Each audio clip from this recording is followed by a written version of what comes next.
에센셜 102제 18번부터 24번까지 공부를 해보도록 하겠습니다. 자, 이제 채권에 대한 설명이네요. 틀린 거 한번 찾아보겠습니다. 자, 채권은 1번 만기 이전에 유통시장에서 자유롭게 거래할 수 있죠. 중도 환매가 불가능하다 그랬으니까 첫 번째부터 틀린 지문으로 정답이 되겠습니다. 채권 매매는 투자자 상호 간의 개별적인 상대 매매, 경쟁 매매 아니죠. 예, 호가에 의한 경쟁 매매는 주식, 상대가 정해져서 하는 매매는 채권. 맞는 얘기입니다. 자, 3번. 정부가 채권을 발행하기 위해서는 국회의 동의가 필요하다. 이 지문도 자주 출제가 되는 부분이죠. 4번. 채권 가격은 유통 수익률에 반비례한다. 비례하는 거 아닙니다. 예, 금리가 올랐다. 채권 가격은 떨어지는 거죠. 금리가 떨어졌다. 채권 가격은 오른다. 수익률과 가격 여러분들 꼭 구별해 주시기 바랍니다. 연관 문제 보겠습니다. 채권은 유통시장에서 거래를 할 때 워낙 종류가 많기 때문에 가격은 10,000원당 단가를 계산을 해서 거래를 합니다. 그래서 뭐 9,970원, 뭐 9,850원, 뭐 이런 식으로 예, 10,000원당 요거는 암기를 해두시면 되겠습니다. 지문으로 출제가 될 수 있습니다. 두 번째, 채권 시장에 참여하기가 어려운 개인 투자가들은 채권 투자 다 어렵습니다. 왜냐하면 채권은 일단 등지 자체가 커요. 그 다음에 워낙 종류가 많고 내용이 어렵기 때문에 이해하기 어렵죠. 그래서 개인 투자가들이 채권 거래 방식으로 주로 이용하는 방법은 환매 조건부 채권 매매 방식이다. 증권사를 통해서 예, RP 매매 방식으로 거래를 많이 합니다. 자, 이 부분도 시험에 자주 많이 출제가 되는 지문이죠. 연관 함정 보겠습니다. 채권의 표면 이율, 예, 표면에 드러난 이율이겠죠. 발행된 채권이 유통시장에서 계속 매매가 되면서 시장의 여건에 따라서 형성되는 수익률은 표면 이율이 아니라 유통 수익률에 대한 얘기입니다. 최근에 이 채권의 수익률 종류에 대해서 한 번씩 출제가 되는데 서로 지문을 바꿔서 이렇게 출제가 되는 경우가 많습니다. 그래서 유통 수익률, 그 다음에 시장 수익률 관련돼서는 여러분들께서 꼭 구별을 좀 해주시면 좋겠습니다. 두 번째, 발행 주체의 신용 등급이 투자 부적격, 투자에 적격하지 않아 신용도가 굉장히 낮은 채권을 이야기를 하겠죠. 이렇게 투자 부적격, 신용 등급이 매우 낮은 기업들도 채권을 발행할 수가 있다가 정답입니다. 그래서 없다 그랬으니까 틀렸죠. 그래서 정크본드 기억나십니까? 정크본드가 바로 신용 등급이 굉장히 낮은 투자 부적격 기업이 발행한 채권을 우리가 정크본드라고 얘기를 한다. 기억나시죠? 19번 보겠습니다. 자, 주식과 채권의 차이점 비교하는 겁니다. 맞는가 한번 찾아보겠습니다. 자, 1번. 주식과 채권은 재무제표상 자기자본으로 처리가 되는 것이 아니죠. 주식은 자기자본, 채권은 타인자본이 되겠습니다. 2번. 채권과 주식은 기업에서 증권 소유자의 지위가 동일하지 않죠. 주식은 주주고요. 채권은 채권자가 되겠죠. 돈 빌려준 사람하고 투자한 사람은 다르겠죠. 3번. 자본 조달 형태로 채권은 출자증권, 주식은 대부증권. 얘도 반대로 바뀌었네, 그죠? 예, 주식이 출자증권이고 채권이 대부, 돈을 빌려준 거죠. 일단 정답은 4번이 되겠습니다. 채권자는 기업이 부도가 날 경우에 당연히 주주보다는 변제 순위가 앞서게 됩니다. 돈 빌려준 사람하고 투자한 사람의 차이라고 제가 말씀드렸죠. 연관 문제 보겠습니다. 채권 시장에서 대표되는 수익률로, 대표되는 수익률이면은 예, 유통시장에서 거래되는 유통 수익률이다. 이렇게 키워드를 여러분께서 기억을 해 주시면 좋겠습니다. 발행된 채권이 유통시장에서 계속 매매되면서 시장 여건에 따라서 형성되는 채권 수익률을 의미합니다. 아까 우리 표면 이율 봤을 때 지문 제가 이렇게 바꿔서 나온다고 말씀드렸죠. 두 번째, 채권은 자본 조달 형태로는 대부, 그 다음에 조달 자금의 성격으로는 타인 자본, 자기 자본 아니죠. 출자증권과 자기 자본, 주식하고 차이 반대. 요거 시험 문제 굉장히 많이 나온다고 말씀드렸습니다. 자, 다음으로 신용 등급이 매우 낮은 고위험, 고수익 채권, 투자 부적격 기업도 채권을 발행할 수 있는데 그 채권을 뭐라고 이야기하느냐? 정크본드다라고 얘기를 한다라고 제가 말씀드린 거 다시 한번 기억을 해 주시기 바랍니다. 연관 함정 보겠습니다. 자, 후순위 채권. 후순위채는 뭡니까? 채권은 채권인데 일반 채권자가 자녀재산 분배 다 받아가고도 남으면 분배를 받아갈 수 있는 채권이 후순위 채권입니다. 그래서 후순위 채권은 주식보다 변제 순위가 앞이죠. 선순위고요. 채권보다 후순위다. 이렇게 구별을 해 주시기 바랍니다. 그래서 변제 순위는 당연히 채권, 후순위 채권, 주식의 순서다. 두 번째, 채권은 만기 이전에 유통시장에서 자유롭게 거래할 수 있다. 우리 앞서도 봤죠. 세 번째, 채권 가격은 유통수익률에 반비례한다. 마지막으로 유동성이 높을수록, 유동성이 높다라고 하는 것은 무슨 얘기입니까? 환금성이 높다라는 뜻과 같죠. 언제든지 사고 팔 수가 있습니다. 그래서 유동성이 높으면 높을수록 채권 수익률은 떨어지게 됩니다. 가격이 높아지는 거죠. 채권의 가격이 높아지는 겁니다. 그래서 유동성이 낮다는, 잘 안 팔려요. 잘 안 팔리니까 비싸게 사람들이 거래를 하지를 않겠죠. 그죠? 예. 우리 교재에서는 뭐 아주 외지, 뭐 시골의 뭐 토지 이런 걸로 예를 들어 놨습니다. 여러분들 기억을 상기를 좀 시켜주시면 좋겠습니다. 20번 보겠습니다. 합성채권 보겠습니다. 자, BW라고 이야기하는 신주인수권부 사채. 자, 제목을 여러분들 읽어보시게 되면 쉽게 이해를 하실 수가 있습니다. 사채, 일반 채권이에요. 일반 채권인데 이 채권을 사게 되면 신주를 인수할 수 있는 권리가 붙어있는 사채다. 이런 뜻이죠. 틀린 거 한번 찾아보겠습니다. 자, 1번. 미리 정해진 조건에 의해 그 회사의 주식을 살 수 있는 권리가 붙은 사채이다. 아까 제가 제목에서 우리 봤으니까 이거 맞는 표현이죠. 2번. 신주 인수권을 행사하더라도 채권의 효력은 만기까지 존속이 됩니다. 채권하고 신주 인수권은 다른 거예요. 둘이 합쳐져서 채권에 붙어 있다 뿐이지 서로 기능은 다릅니다. 3번.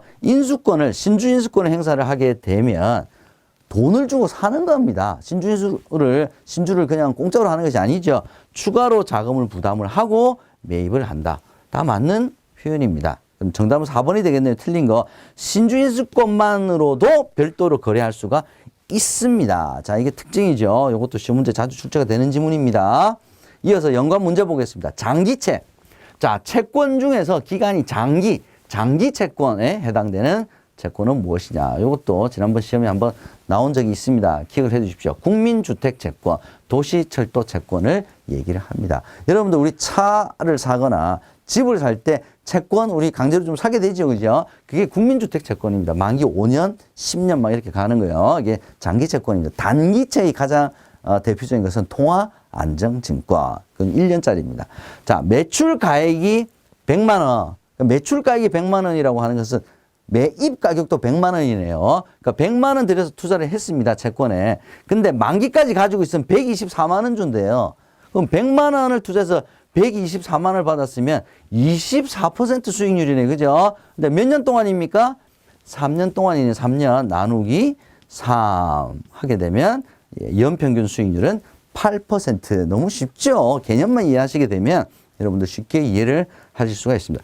연평균이니까 당연히 기간을 나눠줘야 되겠습니다. 연관 함정 보겠습니다. 교환사채.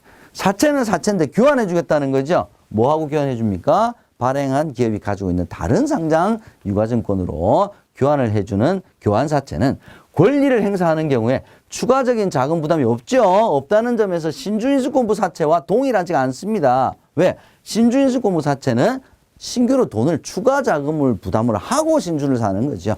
틀린 점입니다. 두 번째, 잔존 만기가 짧으면 짧을수록, 자, 잔존 만기가 짧다는 건 뭐냐? 채권을 투자했는데 만기까지 며칠 안 남았다는 거죠. 당연히 그럼 투자 기간이 짧기 때문에 유통 수익률 변동에 따른 채권 가격 변동률은 확대가 되는 것이 아니라 축소가 되겠죠. 만기가 길어야 0.1%가 의미가 있죠. 내일 만기인데 뭐 0.1% 차이 무슨 의미가 있겠습니까? 그렇게 만기를 가지고 여러분들 구별을 해주시면 좋겠습니다. 21번 과세 형태 보겠습니다. 소득별 과세 형태를 바르게 설명한 것은 이자소득, 배당소득에 대해서는 유형별 포괄주의를 채택하고 있습니다. 유형이 비슷하면 다 묶어서 과세하겠다는 거죠. 유형별 포괄주의. 근로소득, 기타소득은 당연히 종합소득으로 과세하는데 과세하지 않고 분리과세한다 그랬으니까 얘가 틀린 지문이 되겠네요. 예, 바르게 설명해서 일단 1번이 맞고요. 3번 법인소득은 열거주의, 개인소득이 열거주의고요. 법인소득은 자산 증가, 예, 순자산이 증가하면 다 예, 소득으로 보겠다는 거고요. 퇴직소득은 다른 소득과 합산하여 종합과세를 하는 것이 아니라 분류과세한다. 또 하나 있었죠. 분류과세하는 거. 퇴직소득 말고 양도소득이 있었습니다. 연관 문제 보겠습니다. 다음 중 종합소득으로 과세에 해당하는 합산소득 금액은 얼마? 그러니까 종합소득으로 과세하는 소득 다 더해서 얼마냐 이거네, 그죠? 자, 양도소득은 종합소득으로 과세하는 것이 아니라 분류과세한다. 그랬으니까 3천만 원 일단 없어지고요. 이자소득, 배당소득은 종합소득으로 유형별 포괄주의로 과세를 하는데 얘는 얼마 이하면은 분리과세를 합니까? 2천만 원 이하일 때는, 2천만 원 이상일 때는 종합과세 하죠. 그죠? 그게 금융소득 종합과세죠. 근데 2천만 원 이하일 경우에는 분리과세를 끝나죠. 얘도 종합과세 계산이 안 됩니다. 사업소득, 근로소득은 다 종합과세 하게 되니까 2천만 원 플러스 1,500만 원이니까 3,500만 원이 종합소득으로 과세하는 소득 금액이 되겠습니다. 22번 분류과세 보겠습니다. 이건 이것도 별표 한 10개 할까요? 분류과세하는 소득 모두 고르시오. 굉장히 시험 문제 자주 나옵니다. 이거 무조건 암기해요. 양도, 퇴직 다 라가 해당이 되겠습니다. 반드시 암기를 해두셔야 됩니다. 연관 문제 보겠습니다. 법인세에 적용되는 과세 방식은 순자산 증가설. 제가 좀 전에 설명드렸죠. 자산이 증가했다면 순자산 증가하면 무조건 다 과세하겠다는 겁니다. 예, 완전 포괄주의. 증여세와 상속세에 적용되는 완전 포괄주의와 같은 개념이다. 이렇게 보시면 되겠습니다. 과세 대상과 유사한 것이면 구체적으로 열거되지 않아도 과세를 하겠다. 얘가 이자, 배당소득에 해당되는 유형별 포괄주의를 뜻합니다. 네 번째, 상속받은 금액의 과세 표준이, 자, 1억 원. 1억 원 상속받았어요. 산출세액은 얼마입니까? 10%죠. 예. 그럼 최고세율 50%는 30억을 초과할 경우에 50%. 그러니까 1억 원에 10%니까 1,000만 원이 산출세액이 되겠습니다.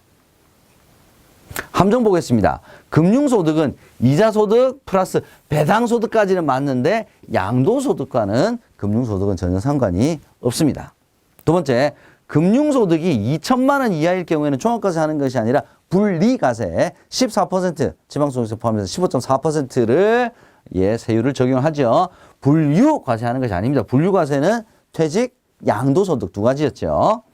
세 번째, 법인이 수익자네요. 저축성보험에 가입한 경우에는 보험 차익 비과세 요건을 다 갖췄어요. 갖췄더라도 법인세가 과세가 됩니다. 그죠? 왜? 순자산이 증가했기 때문에. 그래서 보험 차익 비과세와 법인 계약과는 전혀 상관이 없습니다. 23번 보겠습니다. 소득세 세율.